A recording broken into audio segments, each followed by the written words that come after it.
చంద్రబాబు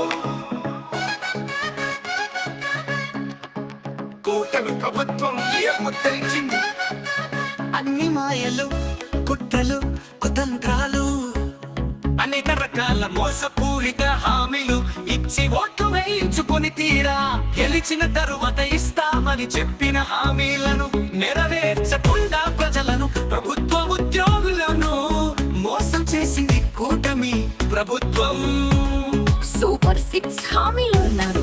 తల్లికి వందనం, ఎంతమంది పిల్లలు ఉంటే అందరికీ 15,000 ఇస్తానని చెప్పి మోసం చేసింది కూటమి ప్రభుత్వం.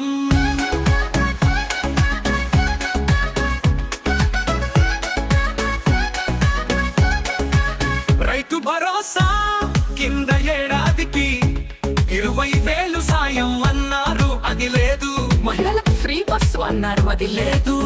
ఆడబిడ్డనిది కింద మధ్యాహ్నం సంవత్సరాల నుండి 59 సంవత్సరాల మధ్య మహిళలకు నెలకు 1,500 అన్నారు, ఇది ఇవ్వటం లేదు.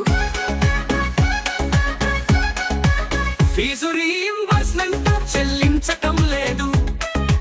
పట్టణాల్లో 2 సెంట్లు, గ్రామీణ ప్రాంతాల్లో 3 సెంట్లు స్థలం ఇచ్చి ఇల్లు కట్టించి ఇస్తాం అన్నారు, ఇది లేదు.